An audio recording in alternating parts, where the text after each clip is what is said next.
তো বন্ধুরা, তোমাদের সামনে নিয়ে আসলাম একটা ব্যাঙের মাংস রেসিপি। সেটা কীভাবে রান্না করতে আপনাদের আমি দেখাবো। প্রথম ব্যাঙের মাংসগুলো আমরা ভালো করে ধুয়ে নিয়েছি। তো এখন এটাকে আমরা সিদ্ধ করে নিচ্ছি ভালো করে, যাতে আপনার ব্যাঙের মাংস যে তেলটা থাকে সে তেলটা যাতে বের হয়ে যায়। দেখছেন আমরা এই তেলগুলোকে আমরা সেকে ফেলে দিচ্ছি। তো এখন আমাদের ব্যাঙের মাংস সিদ্ধ হয়ে গেছে।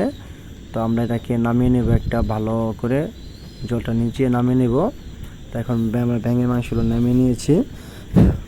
তো দেখতে পাচ্ছেন আমরা এখানে কিছু মশলা অ্যাড করেছি, লবণ, মরিচের গুঁড়ো, পরিমাণ মতন যার যতটুকু জাল প্রয়োজন ততটুকু দিয়ে নেবেন। তো আমরা এখন দিয়ে দিচ্ছি এর মধ্যে হলুদের ফাঁকি পরিমাণ মতন। তো আমরা এটাতে দিয়ে দেবো আপনার সাদা গোলমরিচের গুঁড়ো পরিমাণ মতনই দিবেন, যা যতটুকু প্রয়োজন। এখানে দিয়ে দেবো আমরা জিরার ফাঁকি, যাতে এর আপনার একটা টেস্টটা খুব ভালো হয় তার জন্য। তো দিয়ে দিলাম জিরার ফাঁকি। এখন দিয়ে দেবো আমরা এক টুকরো লেবুর রস, যাতে এটা একটা খুব খেতে একটা সুস্বাদু হয় তার জন্য বন্ধুরা দিয়ে দিচ্ছি। তো এখানে আমরা এটাকে ভালো করে আমরা মেখে নেব, ম্যারিনেট করে নেব।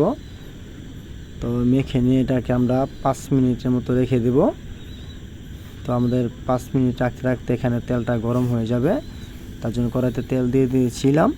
তেলটা গরম হয়ে গেছে, এখন আমরা মাংসগুলোকে ভালো করে ভেজে নেব।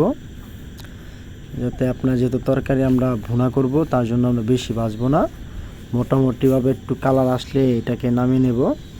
তো দেখতে পাচ্ছেন আমরা কি একটা কালার এসেছে, তারপর আমরা এটাকে নামিয়ে নিয়েছি। তো আস্তে আস্তে আমরা সবগুলো মাংস এভাবে আস্তে আস্তে ভেজে নেব। তো বন্ধুরা দেখতে থাকুন, পুরো ভিডিওটা দেখুন। দেখলে আপনারা অবশ্যই বুঝতে পারবেন যে ব্যাঙের মাংস রান্না কিভাবে করতে হয়। দেখতে পাচ্ছেন আমাদের এই পর্যায়ে ভাজা হয়ে গেছে। তো এখন যে তেলটা আছে সেই তেলটাতে আমরাকে পেঁয়াজের কুচি করে রাখা যে পেঁয়াজগুলো ওটাকে দিয়ে দেব। তো এটা আমি আস্তে আস্তে আরও যে মশলা লাগে তা আস্তে আস্তে দেবো। আমরা পরিমাণ মতো লবণ দিয়ে দিচ্ছি, কারণ আগে যাই লবণ দিয়েছি এখন একটু কমিয়ে দিচ্ছি লবণ, তা লাগলে আবার পরে দেবো। এখানে হলুদ দিয়ে একটু নেড়ে নিচ্ছি।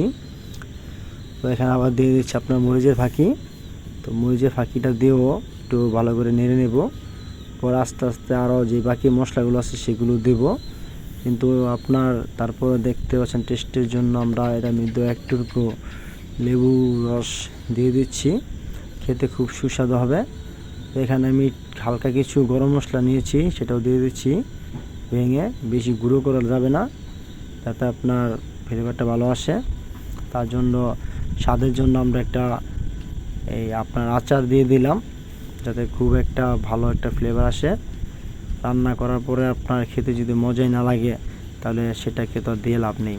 তা আমাদের পেঁয়াজগুলো মশলাটা আপনার বাগার হয়ে আসছে, তার জন্য আমরা যে ব্যাঙের মাংসগুলো আমরা ভেজে রেখেছিলাম সেগুলো দিয়ে একটু ভালো করে নেড়ে নেব।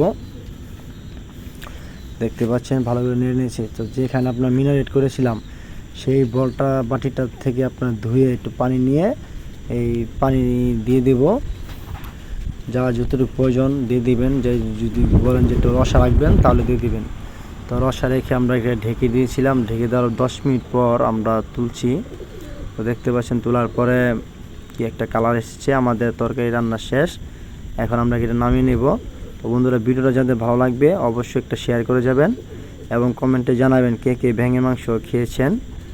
আর অবশ্যই বন্ধুরা একটা লাইক করে যাবেন। ধন্যবাদ, সবাই ভালো থাকবেন। অবশ্যই ব্যাঙের মাংস একটা পুষ্টিকর খাবার। দেখতে পাচ্ছেন আমরা এখানে একটা ব্যাঙের মাংস পাটি করেছি। তো দেখুন এই যে ব্যাঙের বুনা আমরা পাকিয়েছি। তো দেখুন আমরা এখন খাবো। দেখো তো খেয়ে কেমন হয়েছে সঞ্জিত? অস্থির মামা, সেই সে হয়েছে অনেক মজা। অনেক মজা। তা আমরা পার্টিটা ভালো হবে নাকি? তো সবাই অবশ্যই যারা যারা ব্যাঙের মাংস খেয়েছেন অবশ্যই জানাবেন কমেন্টে। আর বন্ধুরা, ভিডিওটা ভালো লাগলে শেয়ার করে যাবেন, লাইক করতে ভুলবেন না। ধন্যবাদ বন্ধুরা, সবাই ভালো থাকবেন। Bye bye.